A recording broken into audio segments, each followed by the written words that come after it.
ഞാൻ നാട്ടിൽ വന്നപ്പോൾ മുതൽ മമ്മി പറയുന്ന ആ മുടി എന്തെങ്കിലും ഒന്ന് കാണിക്കാനായിട്ട്.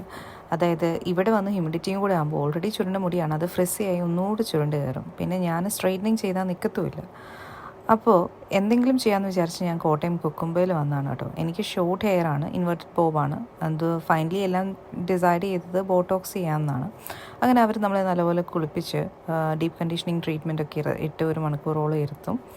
അതിനുശേഷമാണ് കലാപരിപാടി. ഒരു 3-4 പേര് വന്ന് നിന്ന് മുടി അങ്ങോട്ടും ഇങ്ങോട്ടും പിടിച്ചിട്ട് ഇത് നല്ലതുപോലെ സ്ട്രെയിറ്റൻ ചെയ്ത് ഒരു 10 പ്രാവശ്യത്തോളം സ്ട്രെയിറ്റൻ ചെയ്യും. അപ്പോൾ നല്ല ഫ്യൂംസ് ഉണ്ട്. അവർ നമുക്ക് സർജിക്കൽ മാസ്ക് ഒക്കെ തരുന്നുണ്ട്, പക്ഷേ കെമിക്കൽ ഫ്യൂംസിന് സർജിക്കൽ മാസ്ക് എഫക്റ്റീവ് ആവുമെന്ന് എനിക്ക് തോന്നുന്നില്ല. അവിടെ നിൽക്കുന്ന ആൾക്കാരെ കുറിച്ച് ഓർത്തപ്പോൾ എനിക്ക് ചെറിയൊരു വിഷമം തോന്നി. കാരണം ഞാനിത് വൺസ് എ ഇയർ അല്ലെങ്കിൽ ട്വൈസ് എ ഇയറേ ചെയ്യുള്ളൂ. അവരിത് ഡെയിലി എത്ര പേർക്ക് ചെയ്യുന്നതല്ലേ. ഈ സർജിക്കൽ മാസ്ക് ഇതിന് എഫക്റ്റീവ് ആവുമെന്ന് എനിക്ക് തോന്നുന്നില്ല. ഇതൊക്കെ റെഗുലേറ്റഡ് ആണോ എന്തോ.